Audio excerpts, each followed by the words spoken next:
Nos encontramos con Cristóbal Belolio y por supuesto queremos darte la bienvenida acá a Turno AM. Cristóbal, anoche Chile se acostó con un nuevo presidente electo, las banderas republicanas estaban festejando mientras a la izquierda había un dolor sepulcral, hay que decirlo, así que hagamos una autopsia de las últimas 24 horas y seamos directos. Cristóbal, ¿tú crees que el triunfo de Kast es un mérito de su propia propuesta o más bien es un castigo que le quiso entregar al gobierno de Gabriel Boric? Hola, ¿qué tal? ¿Cómo están? ¿Me escuchan Hola. bien? Sí, súper bien. Todo bien, qué gusto verte. Un gusto. Me parece que un poco de ambas. Hay un mérito a la consistencia de un hombre que no se movió mucho de su escritorio, la verdad. Fue Chile el que se movió hacia donde estaba José Antonio Kast.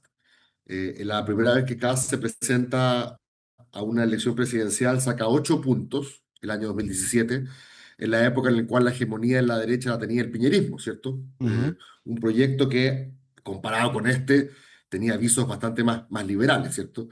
Después, a renglón seguido, se produce el estallido social y Kast también me da la impresión de que queda un poco como un paria en esa época, porque todos los dirigentes de Chile Vamos peregrinaban a los matinales haciendo mea culpa, actos de contrición, ¿cierto?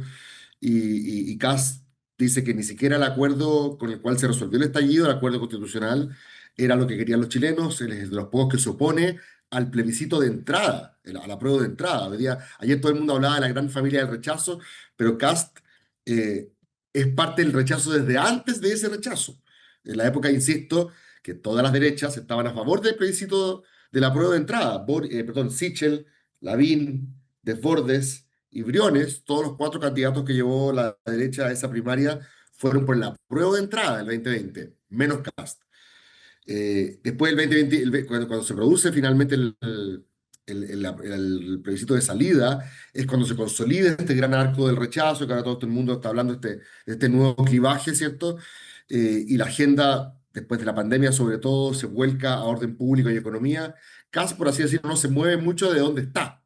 Así que desde ese punto de vista, la agenda cambia, él se beneficia de ese cambio y él olfatea correctamente en qué sentido era vulnerable y elimina esos elementos, esos factores en esta presentación, ¿cierto? Le regala la batalla cultural a Kaiser, dice que ahí no se va a meter.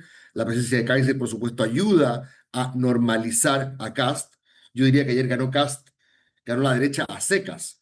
Ayer no ganó ni la cobarde, ni la valiente, ni la ultra, ni la más o menos, ni la... Ayer ganó la derecha a secas porque Kast fue capaz de darle un paraguas a toda la derecha. Desde Kaiser hasta Amarillo, que yo creo que ya es parte de ese mundo. Así que Cristóbal, un poco de ambas cosas y podemos después conversar si es que hay elementos en la izquierda que puedan ayudar a eso. justamente mencionando a la izquierda, la estrategia de Janet Jara, lo que vimos en todo este tiempo de campaña era si gana Kast, pierdes derechos, y hablaron de el retroceso en derechos de mujeres, en los derechos humanos, en temas de pensiones, pero viendo los resultados, esa estrategia fracasó rotundamente. ¿Por qué el miedo a perder derechos ya no moviliza a los chilenos? ¿Qué es lo que pasa ahí? Sí, bueno, como decía Marco Enrique Ominami, habría que estar de acuerdo con varias premisas de la pregunta, ¿cierto? Hay una primera premisa es que yo creo que para Jara esto, no sé cómo lo ven ustedes, pero yo no veo ningún escenario en que esto pudiese ser mejor para la izquierda. No, o sea, Jara hizo lo que pudo, y la verdad es que los 40 puntos que sacó ayer, claro, en perspectiva comparada, son escandalosos desde el punto de vista de lo que suele ser la izquierda en Chile o las candidaturas progresistas en una presidencial. Eh, pero la verdad es que ella desde el principio asume una carrera que estaba perdida y lo hace yo creo que con bastante hidalguía y con resultados que en un comienzo incluso se pensaban que eran imposibles. Acuérdate que hasta antes de que Jara asumiera la presidencial, la izquierda, el oficialismo, pensaba que iban a llegar dos derechas a segunda vuelta. O sea, no había nada, si Bachelet decía que no, ese era más o menos el escenario, y tuvimos que, el mundo progresista, ¿cierto?, inventar, improvisar una candidatura contra un candidato que ya es un candidato profesional, que es su tercera vez, súper armado, súper estructurado. Así que eso nomás, primera cosa, yo no. no creo que esto haya sido distinto con otro candidato o con una candidatura o con una estrategia distinta, no sé. Eh, Ahora, lo de perder derechos es una buena pregunta, ¿eh? Porque yo creo que Kast fue súper eficiente en decir que eso no iba a ocurrir, por un lado. Yo creo que fue convincente a veces en forma majadera, a veces en forma agotadora con el gobierno de emergencia, esta idea de yo me voy a concentrar en dos cosas. Yo sé que tú me tienes miedo a mí en temas de moral sexual, sé que me tienes miedo en materia de esta llamada batalla cultural, pero yo ahí no me voy a meter. Tú ya sabes cómo pienso, yo soy, cierto, ultraconservador, pero el tamaño de la emergencia es tal que solamente vamos a preocuparnos de orden público y economía. Yo creo que eso fue Cristóbal, convincente. Y por Cri- otro lado, ¿Mm? disculpa, y por otro lado, también puede ocurrir lo que ocurrió cuando Kamala hizo algo parecido en Estados Unidos, de que a la gente no le importen tanto ciertas cuestiones al lado de estas otras urgencias. Entonces, como que diga, bueno, si es que a veces hay que aceptar, entregar algunas libertades o derechos, las encuestas lo han mostrado repetidamente, para asegurar que pueda salir a la calle tranquilo, que así sea.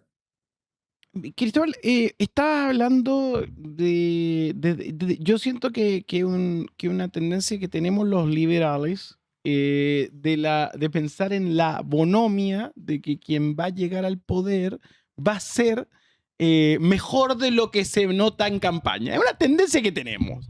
Yo, me- yo también he caído en eso. Pero da la sensación de que la historia de José Antonio Caz y los amigos de José Antonio Caz, entre ellos Víctor Orbán, no son, digamos, la Liga de la Justicia. Entonces, lo que quiero expresarte es, ¿quién va a gobernar el 11 de marzo? Según tú. Es una buena pregunta. A ver, yo creo que lo que suele ocurrir es que todos en Chile, cuando llegan al poder, ¿te acordás cuando éramos, no sé si tú jugabas a esto, cuando éramos chicos, uno decía, cuando quería como parar el juego en algún minuto, decía boli, Boli, claro, claro, claro. como ya. Bueno, los presidentes en un escenario como el chileno, cuando son electos, ¿cierto? Piden boli. Le dicen al otro como se queda, paremos un poco Sí, es la verdad eso. confrontación, paremos la polarización. Boric lo hizo cuando ganó, o sea, las oposiciones en Chile en el último tiempo incendian la pradera y después cuando llegan a gobernar y se gobierna sobre este descampado, ¿cierto? Dicen al tiro Boli, como diciendo, ahora aprendimos la lección, nosotros fuimos pésimos con ustedes, pero ustedes no sean igual con nosotros. Y ayer el discurso con todos los fomes estructurados, laterísimo que fue No, el discurso espantoso. del presidente electo, se pudieron pispar dos o tres cosas y una de esas fue este gran boli, ¿cierto? Quiero ser ahora un presidente de todos los chilenos, un candidato que como, como líder, digamos, siempre fue la cabeza de una facción bien clara que pensaba que los que estaban al frente, ¿cierto? Los octubristas, la izquierda radical, no eran dignos, digamos, del mismo trato o consideración. Ayer, fíjate que por primera vez, no sé si te fijaste, digo que ayer por primera vez no dijo izquierda radical, el mal gobierno, y No, cuando mencionó a Boric, fue para decir que él era el heredero, el último eslabón de una larga cadena de presidentes que habían hecho lo mejor para Chile dentro de su idea cuando tuvieron la ocasión de gobernar. Así que ya él se está poniendo en ese modo boli, por así decirlo. Yo creo que sería bastante poco inteligente, poco estratégico de su parte ir a dar la batalla cultural ahora, ir con todo, a copar todos los espacios, en parte porque la política no tiene mucho dominio sobre esos espacios, me da la impresión. Yo no estoy seguro de si Kast acepta el hecho de la secularización cultural de la sociedad chilena o sencillamente estratégicamente dice aquí no me voy a meter. Puede ser lo segundo, ¿cierto? Puede que en el fondo su espíritu misionero no lo haga abandonar lo primero. sí, Pero quizá aún así me ayer parecería que se ve bien torpe. que te iba a decir que corto, quizás ayer fue la Perdón, no primera, te escuché. No, que ayer fue no el primer discurso de Cast, fue la primera misa de Cast. claro. Pero aún así en ese espíritu, eh, no sé, te pongo un ejemplo, a propósito de los que se juntan, Claro. porque en todos los grupos de amigos siempre hay uno que es un poco más perno que el resto, ¿cierto? Fíjate cómo tuiteó Milei ayer, con un nivel de virulencia, ¿cierto? Aquí estamos los que le vamos a poner la lápida al socialismo, los zurdos empobrecedores, le faltó decir. Kast dice algo eh, muy, como decir tú, de cura. De hecho, ¿sabes quién lo repetía siempre? ¿Quién? Piñera. Piñera siempre decía esto de seamos mejores para que los tiempos sean mejores. Como que cambiemos nosotros. No le pidan a las instituciones que cambien. Cambiamos nosotros en nuestro diario vivir y las cosas van a resultar mejor, Una ¿cierto? cosa Ayer Kast pastoral. fue muy en esa dimensión. ¿Ah? Una cosa pastoral.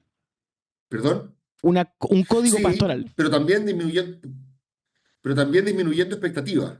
También diciendo, oye, aquí lo que se puede hacer de la noche a la mañana no es mucho. Esta cuestión va a ser larga y, y básicamente yo no propongo ninguna reforma estructural. Para el de derecha y para el de izquierda, que espere que con CAS, ¿cierto? Vamos a tener terapias de shock o reformas muy profundas, cambios en el modelo productivo, para bien o para mal. Yo creo que esa profundidad no es lo que CAS está prometiendo. CAS está diciendo yo con las mismas herramientas lo voy a hacer mejor nomás. Es lo que ha venido diciendo en los últimos días. Uno podría no creerle, ¿cierto? Por supuesto, no siempre puede no creerle. eh, pero yo al menos preferí darle el beneficio de la duda al presidente Boric cuando gran parte de la élite económica, política, cultural chilena no se la daba. Creo no haberme equivocado. Creo que tuvimos un presidente que más allá de que uno pueda o no pueda estar de acuerdo, creo que fue un demócrata. Me encantaría poder decir cuando terminen estos que van a ser largos 4 años, que en este caso Kast se mantuvo dentro de las mismas reglas del juego. Yo no estoy pidiendo que este gobierno actúe igual que yo, o sea, digamos que piense igual que yo, que promueva las mismas políticas públicas que me gustaría a mí, y seguramente me va a agarrar la guata cada vez que cite a Dios. Todas esas cosas van a ocurrir igual, ¿cierto? La pregunta es, ¿va a jugar dentro de las reglas del juego, sí o no? Y yo podría, cada vez que me metan un gol, gritar offside. Yo podría gritar cada vez que me hagan que haga algo que no me guste, levantar la mano y pedir tarjeta, ¿cierto? O sea, decir que siempre el que está al lado, el que está al frente, en este caso gobernando, está incumpliendo alguna regla del juego. Eh, pero por eso también, como tú bien decías al principio, calma. Prefiero ver qué es lo que va a ocurrir, prefiero ver cómo se va a conformar este gobierno. Hasta ahora las señales son las de un tipo que busca, yo creo que ser más Jaime Guzmán que ser Orbán, por decirlo de alguna manera. Eh, Recuperar un Pero poco el espíritu de criminalismo pero eso no originario antes que necesariamente. ser Bolsonaro. Ahí hago una pregunta. Eso no necesariamente ser más moderno. No, para nada, pero si es que no estamos, ayer no elegimos, por supuesto. No, no, sí, por eso digo, la pregunta es, dentro del marco de una democracia liberal, ¿puede gobernar la persona con la cual yo discrepo radicalmente? Eh, y yo creo que nos vamos a enfrentar a esa pregunta. Pero ojo ahí, Cristóbal, igual porque si Kast se comienza a poner muy blando y empieza a negociar todo para quedar bien, no estaría traicionando también al votante que lo eligió precisamente por poner mano dura, porque especialmente ayer lo que vimos fue un José Antonio Kast que en todos los debates, en todas las instancias públicas, le prometió al votante en expulsar a los inmigrantes, pero justamente ese José Antonio Kast no se vio sobre la tarima en el discurso, y acá me gustaría preguntarte cómo él puede resolver este dilema de poner orden sin a la vez incendiar la Plaza Italia, si lo decimos de alguna otra forma. Es una, Geraldine, ¿cierto? Sí, Geraldine, me puedes decir Yeye como quieras. Ya, sí, es una estupenda pregunta. Ahora, ¿qué presidente no frustra, no traiciona a la barra brava? Yo creo que si tú quieres efectivamente ser el presidente de todos los chilenos, que es una cuestión que yo creo que José Antonio Caz está al debe, él como siempre se ha mostrado como líder de una facción contra los otros. El gran desafío de José Antonio Caz es mostrarse como el presidente de todos los chilenos y para eso llegue me da la impresión de que es imprescindible frustrar un poco a los propios. O sea, después de leer el tuit de Luis Messina ayer, ¿ustedes creen que Boric no frustró a los propios? O sea, y seguramente tampoco va a quedar bien con nadie desde un cierto punto de vista, porque los propios van a creer que fue muy amarillo y por eso perdieron como perdieron, y los del frente no le van a reconocer, ¿cierto? Que gracias a que no actuó como ellos tenían miedo, la cosa anduvo quizás bastante mejor. Yo creo que en Kass va a pasar lo mismo, o sea, Kass va a tener que en algún minuto frustrar a los propios. Kass no está ajeno al drama de las sábanas cortas. Si se tapa el pecho, se tapa los pies y viceversa. A todos les pasa lo mismo, sobre todo que en escenario de votos prestados, ¿cierto? Los votos de Kass en verdad son 26%, no es un 58%. Un 58% son gente de distintos mundos que le dijo que no también a Jara, no solamente que sí a Kass, y por lo tanto seguro que va a haber esa frustración y el guardián de la doctrina, Kaiser, va a estar a su flanco derecho para rentar cuando eso ocurra. Justamente sobre eso, ahora que mencionas a Kaiser, Kast ya tiene que comenzar a nombrar ministros. Si suenan nombres como los que acabas de mencionar, Johannes Kaiser probablemente en Interior o Seguridad y Jorge Quirós en Hacienda. Y acá me gustaría preguntarte quién piensas que va a estar en el gabinete próximamente en los 4 próximos años. Porque ya lo hablamos con Alberto Mayol y ahí nos estuvo soltando algunos nombres quizás. Yo creo que Alberto tiene mejor información que yo, quizás. Yo lo que sí te puedo decir, Jeje, es que también nos va a pasar algo parecido que lo que nos pasó hace 4 años.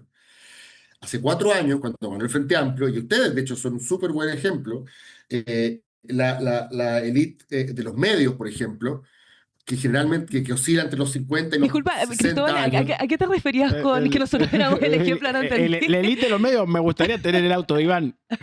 No, pues escúchame, po. Dale. Déjame terminar, po. La élite de los medios no tenía idea quiénes eran las voces que representaban este nuevo mundo. Verdad. ¿Cachai? Entonces yo me acuerdo, te pongo un ejemplo, esta cuestión da lo mismo, no una infidencia, pero yo me acuerdo cuando el Frente Amplio aparece en la escena política chilena con un senador y 20 diputados, el 2017, ¿cierto? No, miento, sí, el 2017, después con Beatriz Sánchez, me llamaron de un conspicuo medio de la plaza para pedirme nombres de gente que pudiese ser un poco cronista de este mundo. Alberto había sido recién candidato a la primaria, por lo tanto no lo contaban a él, ¿cierto? Y andaban buscando gente que hablara por el mundo frente amplista. Me acuerdo que yo en su época propuse a la Connie Schoenhout y a Nicolás Grau, que no los conocía nadie en ese entonces, digamos así, a nivel nacional.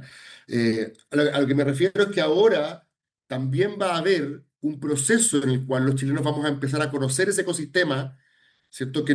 Al cual no tenemos mucho acceso, que es de la interna de republicanos. ¿Quiénes quieren republicanos, cierto? Esa es una cosa, Yeye y Nico, por un lado. O sea, vamos a empezar a ver caras que quizás antes no teníamos en nuestros libros, Claro. y es trámite normal. Y otra cosa que va a ocurrir es que vamos a ver también qué tan cierto es esta idea de un gobierno de coalición. Ayer lo dijo Guillermo Ramírez, dijo, para un gobierno de emergencia, una coalición de emergencia, como diciendo, bueno, tenemos que ir nosotros también en la parada. Gente de la UDI, gente de RN, hasta gente de Bópoli, que en la versión CAS 2021 dijo, lo vamos a apoyar, pero no trabajaríamos con él. Ahora está muy dispuesta a hacerlo, ¿cierto? En el sentido que CAS se ha normalizado, por eso, a eso me refería, que el caso hoy día ya es la derecha, punto. Oye, y No es solamente un gustito dentro de la derecha. Cristóbal, tengo dos preguntas que para ir redondeando. Una tiene que ver con respecto a esta lógica y definición de gobierno de emergencia. ¿Has visto en alguna disciplina o de gobernabilidad, alguna administración mundial, que haya un caso de alguien que plantee una idea de este estilo? Mira, no lo sé así tan similar, ¿cierto? Pero la idea de gobierno de emergencia yo creo que fue súper efectiva, Nicolás. Fue súper efectiva justamente porque ¿qué es lo que más a la gente, a propósito de la pregunta de la agencia de los derechos, qué es lo que a la gente más le atemorizaba de Cast, ¿cierto? Retroceso, ¿cierto? Y nosotros, los que somos de mundo quizás más progresista, a veces de forma bien soberbia, hablamos de un retroceso civilizatorio, ¿cierto? Eso es lo que representan estas fuerzas casi barbáricas.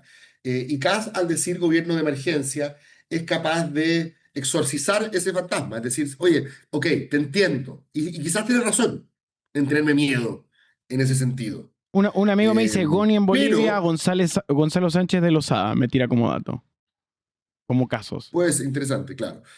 Y en este caso, lo que está diciendo Kast es, yo sé que tú me tienes miedo en ese sentido, pero despreocúpate que el tamaño de la emergencia que estamos enfrentando hoy es tal, principalmente en materia de orden público, y aquí incluyo inmigración y economía, que solamente me voy a preocupar de estas cuestiones. Y como estas cuestiones son bastante mundanas, bastante materiales, para distinguirlos de los temas más postmateriales, ¿cierto?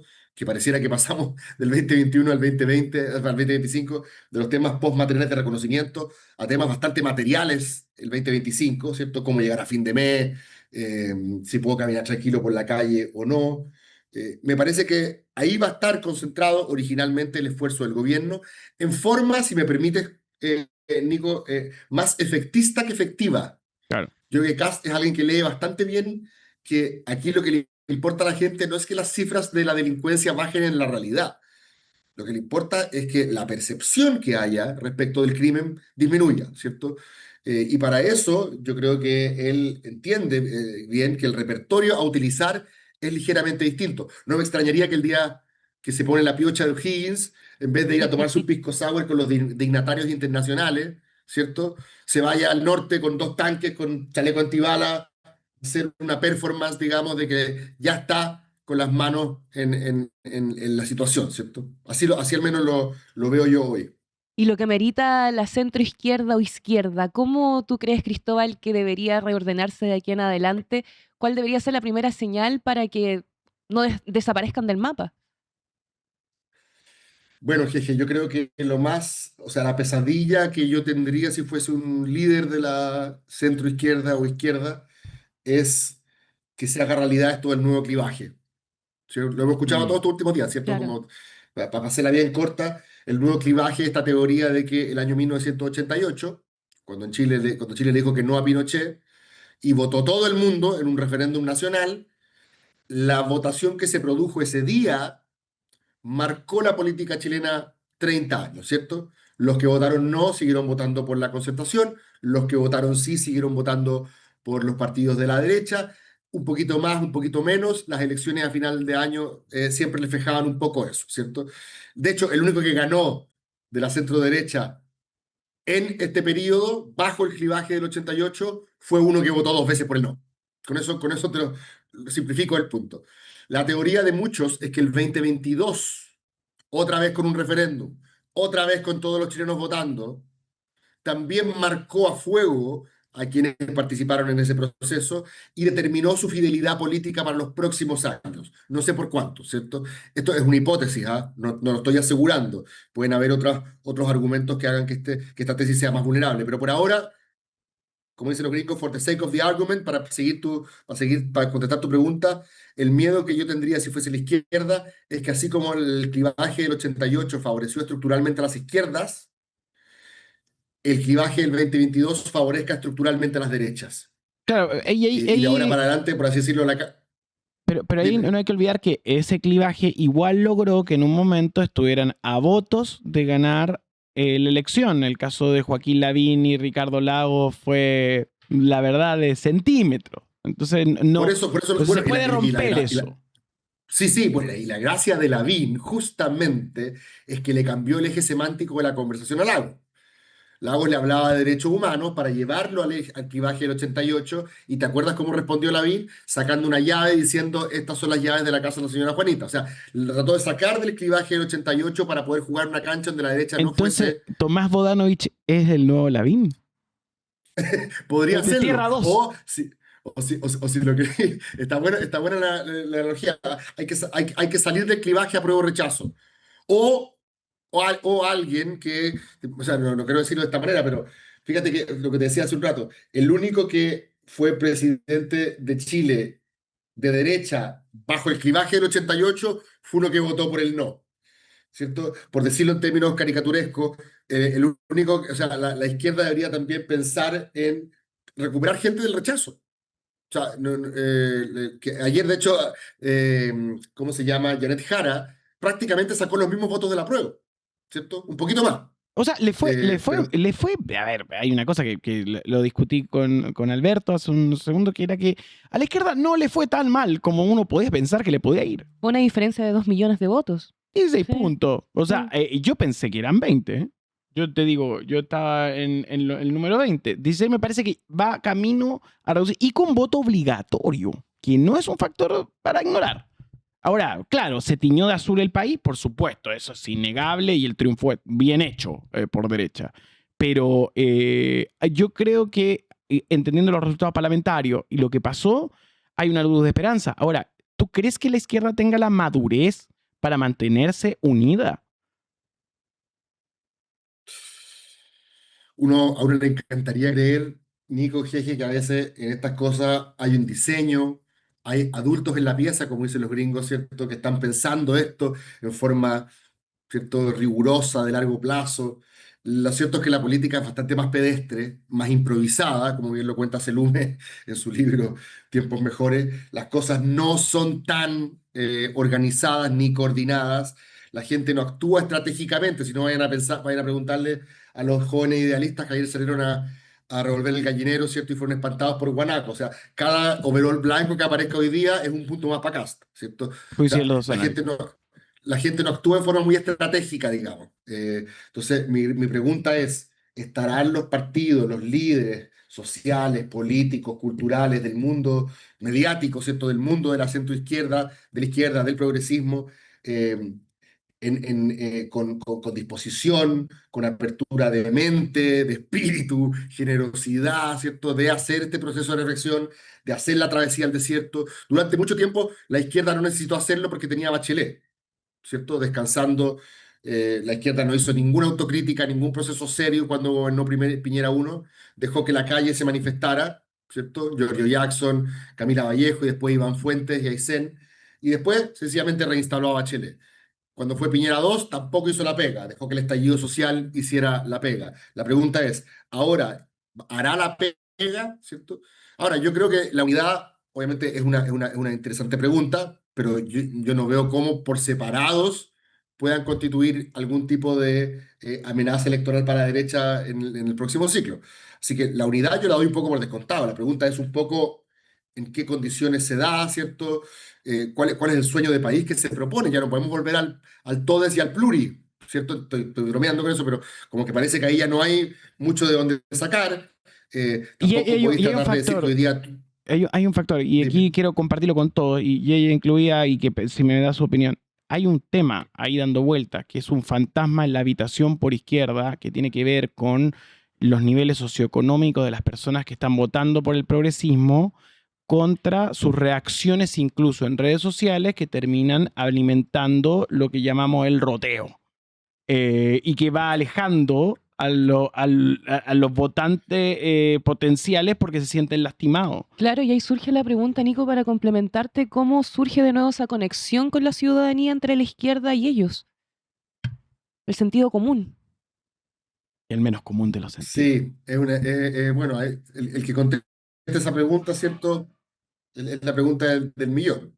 Eh, Ustedes también hicieron todo este análisis, yo lo estuve siguiendo, el voto de París y que representa, ¿cierto? Cómo se puede acercar a la izquierda, una izquierda que siempre soñó con el hombre nuevo, la izquierda marxista, Ahora solo quiere enfrentarse soñar a con el hombre. un ciudadano, un individuo consumidor que no le gusta, ¿cierto? Claro, cuyas expresiones culturales no son particularmente sofisticadas, ¿cierto? Yo me acuerdo cuando Boric hace la autocrítica respecto de la derrota constitucional, dice algo así como, bueno, eh, los pueblos no siempre avanzan a la misma velocidad de sus vanguardias, ¿cierto? Algo así, digamos, sugiere. Y Sí. yo no lo leí en forma despectiva, lo leí en forma descriptiva. Él estaba haciendo un punto, digamos, de realismo político. Eh, y en este caso es interesante que el fenómeno París y lo que te dice es todo lo contrario. Me gusta el pueblo tal como es. No quiero que avance a ningún estadio civilizatorio, ¿cierto? Específico. Es esa discusión por acercarse culturalmente a ese mundo que tú señalas, me parece que va a ser súper interesante en los próximos años. Y por supuesto que va a haber gente en redes sociales que va a tener estos desplantes, pero... Pero yo creo que lo interesante por ahora es ver qué es lo que está ocurriendo arriba. O sea, si hay reflexión intelectual, si hay madurez del mundo político para encabezar un proceso de autocrítica, de reflexión. Yo creo que por ahí va la micro por ahora, y por supuesto no hay que dejar de contar, o sea, no hay que dejar de considerar que el gobierno de Kast también se enfrentará a muchas dificultades, y cómo se reaccionen a esas contingencias y dificultades puede marcar mucho. Nadie pensaba que el primer gobierno de Piñera iba a estar marcado por un terremoto y el rescate de los mineros, y la salida de Bielsa. O sea, esos son los tres temas O sea, relevantes del primer año de... espérate, Piñera abrió su administración 2 con un terremoto. La 1. La 1, perdón. La 1 con un terremoto en verano. Nadie sabe lo que Por eso, pasó. o sea, exacto, por eso digo que no sabe, puede que el día de mañana, no sé, pues el Ceremi de Educación del Maule quiera retirar los libros de Pedro Lemebel de la biblioteca y eso haga que haya una manifestación. O sea, no sabemos todavía cómo se va a dar esto, pero ese repertorio de reacciones, la idea es que esté un poco mediado por cierta reflexión previa, Ojalá antes no de se tirar venga una atarantadamente. pandemia 2.0, Cristóbal, porque en estos momentos está la gripe H3N2 que causa furor allá en Europa. No, espérate, que los tipos que están al lado de acá son antivacunas.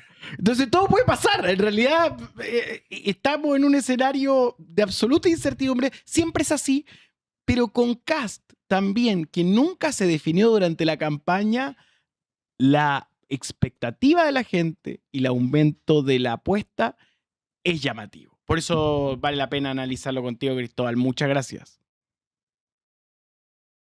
Gracias a ustedes, que estén bien.